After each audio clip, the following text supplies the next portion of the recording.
Flamengo! Fala, família rubro-negra, bora ver o que a mídia está repercutindo sobre essa goleada do Mengão. Flamengo passa o carro em cima do Botafogo e faz 3-0 lá no Newton Santos. Resultado importantíssimo para continuar na caça pelo Palmeiras à liderança. Para você, rubro-negro, quem foi o melhor jogador da partida? Deixa aí nos comentários. Então já sabe, se inscreva no canal para sempre se manter atualizado das notícias do Mengão. Sem mais enrolação, bora para as notícias. A hora é agora, fã de esportes, um Sport Center especialíssimo. Sabe por quê? Porque o Flamengo ganhou bem, o Palmeiras também. A gente vai mostrar os dois jogos, a repercussão. E eles se enfrentam no fim de semana. Mas vamos segurar, controlar essa ansiedade, Marcela. Não tem pré-jogo, aqui é pós. Segura. Das vitórias de Flamengo e de Palmeiras. Boa noite, Marcela. Fala, Mota, tudo bem? O Mota só tá no fim de semana, só tá no domingo, no pré-jogo de Flamengo e Palmeiras. Mas vamos falar de Botafogo e Flamengo, depois vamos falar também da super vitória do Palmeiras jogando no Allianz Parque contra o Red Bull Bragantino. Estou ao lado do André Kfouri e também do Gustavo Zupac nesta noite. Vamos começar aí então nessa vitória super importante e uma vitória maiúscula do Flamengo. O Flamengo se impôs o jogo praticamente inteiro, principalmente no segundo tempo, André. É aquela vitória que dá moral para o restante da temporada e principalmente para o próximo jogo? Boa noite a todos. O Flamengo precisava vencer hoje, né? Porque agora nós estamos falando de uma corrida bem clara entre duas equipes. O Cruzeiro ainda joga, é evidente, mas entre essas duas equipes, porque elas se enfrentam no fim de semana. E o Flamengo tinha de fazer a parte dele num clássico, num jogo de muita rivalidade, na casa do adversário. E até o Flamengo fazer o primeiro gol, numa jogada do De Arrascaeta que você acompanha neste momento, para o Pedro finalizar com a categoria que é uma das marcas do futebol dele, o Botafogo tinha mais possibilidades ofensivas até então, até esse momento, mas falhava muito. Em termos de volume, em termos de iniciativa, o Botafogo era um pouco superior ao Flamengo. E mesmo após uma vitória por 3-0, eu entendo que não é possível dizermos que o Flamengo não fez uma grande partida. De acordo com o que é a capacidade do Flamengo, do ponto de vista técnico, a condição que o Flamengo tem de dominar adversários. O Flamengo foi muito eficiente, o Flamengo foi muito inteligente para jogar e conseguiu o resultado que talvez seja largo em relação ao que foi o jogo. Mas o futebol permite tudo isso, desde que, é claro, a gente não perceba a interferência da arbitragem e não aconteceu nada no jogo de hoje para que a gente possa fazer esse tipo de observação aqui. Então, a superioridade do Flamengo, do ponto de vista técnico, ela sempre é clara em relação à maioria dos times, ela é clara em relação ao Botafogo, mas o Flamengo hoje foi cirúrgico nos movimentos ofensivos que levaram aos gols. E a cada vez que o Botafogo tentou levantar a cabeça, veio uma jogada como essa e um gol do Flamengo. 3 belos gols, 3 gols com as marcas técnicas do elenco que o Flamengo tem, fazendo a parte dele na noite de hoje, para que o jogo do fim de semana que vem no Maracanã seja um espetáculo obrigatório para todo mundo que acompanha futebol no Brasil. Pois é, claro que a expectativa sobe em relação a essa partida do fim de semana, mas é um 3-0 que acalmam as coisas lá no Flamengo, dá essa confiança aos jogadores. Você concorda com o André Zupa? Não foi o melhor Flamengo que já vimos nessa temporada? Foi eficiente, mas poderia dar mais? Boa noite a todos. Quando a gente pensa no nível máximo, não só no nível máximo, mas no nível mais próximo do máximo que a gente já viu esse Flamengo jogar, o jogo de hoje não se enquadra, não tá nos 3 melhores jogos do Flamengo no campeonato. Ainda assim, é um Flamengo que encontrou muita facilidade para vencer o Botafogo nesse sentido. E é o né? Botafogo também. E é isso, e era um clássico, né? Então, assim, me chamou a atenção como o jogo foi se construindo. Porque a gente tinha dúvida, a gente debatia ontem, como é que ia ser a dinâmica do jogo? Quem ia tomar a iniciativa? 2 equipes agressivas, o jogo na casa do Botafogo, mas quem comandou as ações o tempo inteiro foi o Flamengo. O Flamengo foi o time da posse, da construção, e o Botafogo foi o time da transição. Em alguns momentos no primeiro tempo, o Botafogo achou algumas transições mais perigosas. Em alguns momentos em que o Flamengo subia a marcação, o Botafogo conseguia sair dessa pressão com bola trabalhada desde lá de trás, também porque o Pedro não é um cara que pressiona, o Jorginho não é um cara de alta pressão. Então isso facilitou algumas saídas do Botafogo. Então, assim, até sair o primeiro gol do Flamengo, o jogo era de muita posse rubro-negra, muito controle rubro-negro, mas pouco acesso à área do Botafogo para finalizar. Até que apareceu a genialidade do Arrascaeta. Já o lance do primeiro gol, um lance genial do Arrascaeta, genial do ponto de vista técnico e do ponto de vista físico também. e ele acha o Pedro, que finaliza com um primor absurdo, e a partir daí o Flamengo, que era o dono do jogo, dono do controle, passou a ser o dono do controle e das emoções do jogo também. Precisou correr menos com a bola, precisou correr menos para achar o espaço. E aí as coisas foram acontecendo no segundo tempo. É uma vitória, o André falou das marcas do elenco do Flamengo nos gols marcados, e também que valida opções feitas pelo Filipe Luís dentro dessa variedade. Porque o primeiro gol é de um encontro clássico de Arrascaeta com Pedro, o segundo gol é do Pedro para o Luiz Araújo, que foi escolha do Felipe para começar o jogo de hoje, e o segundo gol começa com Cebolinha, que entrou no segundo tempo, passa pelo Pedro, termina no Araújo. E o terceiro gol é um cruzamento do Carrascal para um gol do Plata, 2 jogadores que o Felipe coloca no segundo tempo. E um belo cruzamento. Belíssimo cruzamento. Então, ao longo do jogo, a leitura que o Felipe fez e as escolhas que o Felipe fez no começo e durante a partida ajudaram o Flamengo a construir um placar, assim, para mim, 3-0 é goleada. Num clássico fora de casa, está mais do que autorizado de chamar de goleada. Sim. O Flamengo amassou o Botafogo no Engenhão. E a gente entende o tamanho do elenco do Flamengo nessa descrição do Zupac, né? Que você descreveu gols 1, 2, 3. O único que participou de mais de um é o Pedro. O resto era só nome variado, né? Assim, a gente vê o arsenal, a cavalaria rubro-negra nesse 3-0 contra o Botafogo.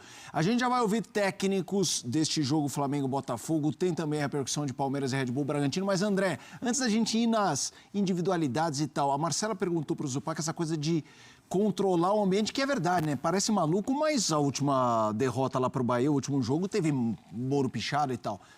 Esse resultado, do jeito que foi, você vê mais valor nesse controle de ambiente interno ou na confiança para o enfrentamento do Palmeiras, embora relacionados? Sempre está tudo relacionado, né? No Flamengo as coisas elas são realmente diferentes.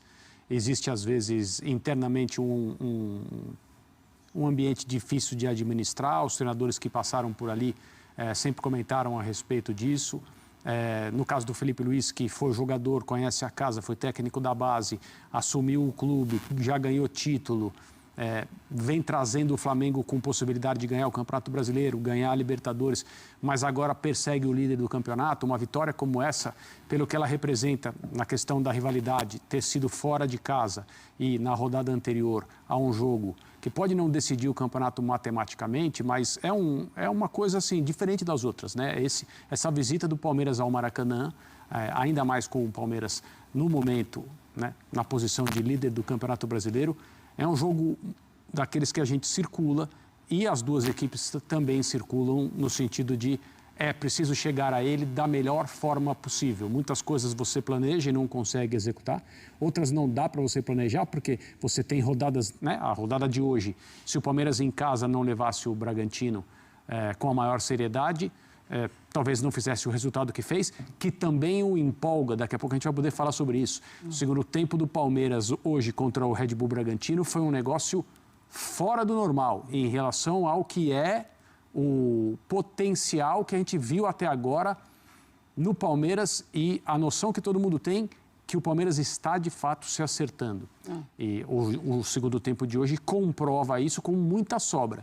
Mas em relação ao Flamengo, é um controle de uma certa situação difícil de administrar, que o próprio De Arrascaeta, na entrevista que a gente mostrou ao longo da semana, disse: é hora do torcedor estar conosco, nós precisamos dele. Se não se viu ao longo da temporada uma declaração como essa, ainda mais no Flamengo, ainda mais de alguém como o De Arrascaeta. E um 3-0 no Engenhão contra o Botafogo é capaz de fazer maravilhas nesse aspecto. Não só pela pontuação, mas também por isso. Ô Zupa, pensando nessa partida, pensando nos próximos jogos também para esse Flamengo, esse é o tipo de jogo assim que pode mudar o time, pode mudar a maneira como o Filipe Luís olha para os seus jogadores titulares. E eu falo isso também pensando no Pedro, né? Ele dá assistência, ele faz gol. Ele pode voltar a ser titular depois de uma partida como essa? O Pedro tem mostrado pro Filipe nos últimos jogos que as questões que levaram o Filipe a preterir o Pedro em outras partidas, elas têm ficado menores, né? Assim, ainda depende de jogo a jogo, existem características de jogo que levam o Filipe a optar pelo Plata ou pelo próprio Bruno Henrique, mas os argumentos que validam as escolhas do Felipe quando ele não coloca o Pedro, eles são cada vez menores. Porque, de fato, o Pedro... Porque, assim, o Pedro não é um cara que vai pressionar como o Felipe quer que pressiona. Para o Pedro convencer o Felipe que vale a pena tê-lo em campo, mesmo sem essa característica, ele tem só uma forma de convencer. Sacando o gol. E ele não estava fazendo isso no momento em que, de fato, o Felipe o tirou da equipe. E ele tem feito isso após. E é sempre válido não voltar à polêmica pela polêmica, porque ela é só para esquentar debate, não é esse o ponto. E o Felipe foi criticado por muita gente, eu entendo as críticas, embora eu pense diferente, mas eu entendo, no instante em que ele verbalizou tudo que ele verbalizou em relação ao Pedro, o que não é comum, ainda mais para um jogador desse tamanho. Mas o Felipe fez muito bem para o Pedro. O Felipe ajudou o Pedro. Essa crise que os dois tiveram foi um divisor de águas na temporada do Pedro. E eu tenho, assim, embora não viva o ambiente do Flamengo, mas no nível de observação que a gente tem, eu tenho a clara impressão de que o Felipe ajudou demais o Pedro, alertando, mexendo com ele, sendo duro quando tinha que ser, rompendo alguns limites quando tinha que romper, porque o Pedro cresce na temporada. O gol que ele fez hoje, o gol e a assistência, sim. O gol foi... ele está acostumado a fazer isso na carreira. Sim. Mas a tranquilidade que ele faz do gol que ele fez é absurdo, né? A cavadinha que ele dá para o Luiz Araújo. Então, com os gols, o Pedro está mostrando para o Felipe que às vezes dá para abrir mão da característica de ter um ataque mais pressionante possível. Sim. Ele é um cara que faz diferença. Tem uma questão nessa história, André. Quando o Felipe Luiz fala daquele jeito, ele também encerrou qualquer debate, né? Tanto que a história não se prolongou. Até a imprensa, a gente não tinha mais o que perguntar. Ele secou o arroz em uma só, é verdade, de forma hard, mas é isso, mas acabou. Que demorou até, né? Talvez. Né? Sim. Quando veio de uma vez. Mas teve um jogo que eu não me lembro se foi contra o Vitória, goleado, ou aquele contra o Inter, que ele faz um gol também, que o Felipe Luiz fala, o Pedro é o atacante que eu conheço que tem a maior frieza na frente do gol. Assim, o jeito dele finalizar o gol de hoje tem um pouco disso também, ele posiciona o corpo. É um slow motion baseado na tranquilidade, na paz de espírito, quando outros bambeiam, né? Ele tem essa capacidade. É um passe para a rede, né? Os argentinos dizem isso, ele raramente bate na bola com força. Quando ele bate com força é porque ele entende que é necessário, porque senão ele não faria o gol. Quando ele sabe que ele vai fazer o gol, e ele muitas vezes sabe, esse gol contra o Internacional, acho que foi contra o Internacional, sim. A bola rente à trave, ele já sabe que vai ser gol. Então ele só faz aquilo que é necessário para que isso se torne verdade. E alguns jogadores muito bons tecnicamente são assim, né? Você percebe na maneira como dominam a bola, como fazem um passe, como colocam o corpo para receber um passe. O Pedro é um desses jogadores. Tecnicamente, ele é muito, muito, muito talentoso. Mas é muito talentoso. O gol que ele fez naquele 8-0 com o elástico dentro da área, a gente comentou sobre isso aqui. Naquele dia tinha tanta coisa para falar, mas é um gol de uma habilidade incomum que você não encontra em muitos jogadores. E ele é um cara que faz gols de todos os jeitos, até mesmo em situações de puro oportunismo, porque ele se posiciona muito bem dentro da área. E, às vezes, para esses jogadores, a bola sobra, né? Às vezes bate nele e entra. Mas você percebe o refinamento técnico que ele tem, e no elenco do Flamengo ele tem companhia, outros jogadores. O cara que deu o passe para o primeiro gol para ele, o De Arrascaeta, é um jogador assim também. E você percebe, nas coisas mais simples dentro do campo, às vezes no jeito de dominar uma bola, que tecnicamente a coisa é diferente com alguns jogadores de futebol. E ele é um desses. Temos os números do Pedro jogando pelo Flamengo, quando ele começa como titular, na reserva também. Vamos colocar para os fãs de esportes?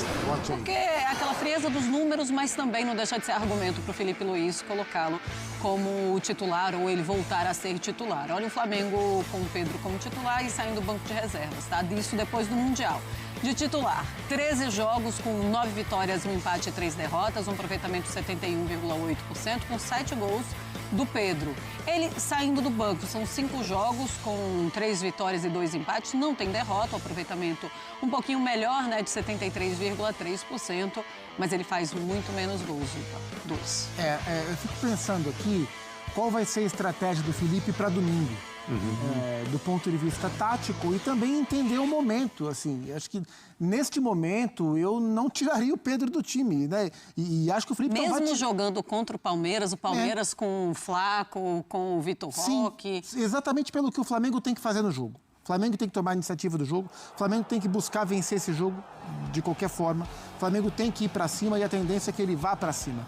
E para isso, ter um cara como o Pedro incomodando os zagueiros do Palmeiras, né? E o Gustavo Gomes volta, o Murilo, não sei se vai jogar o Fux ou se vai jogar o Aníbal Moreno, voltando às vezes como terceiro zagueiro. E respeitando o momento do Pedro, assim, sinceramente, eu acho que para o que o jogo de domingo vale e para o momento que o Pedro está vivendo, acho que não dá para tirar. Talvez o Felipe pense da mesma maneira. Sim. Se eu tivesse que cravar aqui, dar o meu palpite, eu daria o palpite que o Pedro vai jogar contra o Palmeiras e concordo, eu também no lugar do Felipe escalaria. E Eu acho que vai ser perguntado, né? Vai. Eu tô louca para ouvir. Eu também. Vai ser perguntado, mas não vai ser respondido. Não, Pode Mas ser. a gente pode tirar algumas dicas. Eu te antecipo a resposta. O Felipe vai falar hoje, aquele pigarrinho hoje só consegui pensar no Botafogo. A partir de amanhã, vamos começar a trabalhar o jogo do E Palmeiras. aí não tem mais entrevista, então isso que ele vai dizer. só depois do jogo. E ele está você? certíssimo em dizer isso, inclusive. E você, André? Você não pode fugir dessa. Eu não fugirei. Eu acho que ele vai escalar o Pedro, sim, ele vai aproveitar esse momento, mas é claro que as decisões do Felipe, a gente tem observado isso, especialmente em relação à escolha do seu atacante, aquela coisa de ou Pedro ou Bruno Henrique, né? Conforme o local do jogo, conforme o adversário, é aquilo que o Flamengo tem que fazer. Então é isso aí, nação. Se você chegou até aqui, não se esqueça de curtir o vídeo. Comenta bastante aí, que o seu comentário é muito importante. O YouTube reconhece que o vídeo é relevante e manda para cada vez mais rubro-negros. E por último, mas não menos importante, ative as notificações do canal aí, que sempre que sair um vídeo novo, você vai ficar informado em primeira mão das notícias do Mengão, beleza? Finalmente aí o Flamengo reencontrou a vitória e nada melhor do que num clássico, uma goleada para cima do Botafogo. Não foi lá um começo de primeiro tempo ali muito animador do Flamengo, mas o jogo foi se encaixando ali conforme o tempo ia passando. O Botafogo deu um sustinho aqui e ali, mas no completo assim o Flamengo deu uma dominada no jogo, ficou mais com a bola e foi bem eficiente. Pedro, Luiz Araújo e Plata encerraram aí essa conta aí pro Flamengo. Um jogo que o Flamengo jogou bem, né? Não deu aquele show, foi goleada e que fez o Flamengo reencontrar a vitória dentro do Campeonato Brasileiro, que já não encontrava há algum tempo já. E aí eu quero saber de você, torcedor, qual foi o melhor lance do jogo, quem foi o melhor da partida na sua opinião, e manter essa pegada aí, porque o próximo jogo é final de campeonato. Uma final antecipada, né? Flamengo e Palmeiras vão decidir a rodada nessa partida aí. Tava bom a rodada pro Flamengo, né? Porque o Palmeiras vinha perdendo ali no comecinho do primeiro tempo pro Red Bull Bragantino, mas acabaram tomando a virada e o Palmeiras venceu esse jogo. E aí agora é o Flamengo fazer a parte dele no fim de semana e vencer o Palmeiras. Esse jogo é um dos mais importantes do campeonato, depois que vem aí a rodada da Libertadores, mas o foco agora é no Palmeiras. Esse foi mais um vídeo de hoje. Vejo vocês na próxima. Fiquem com Deus.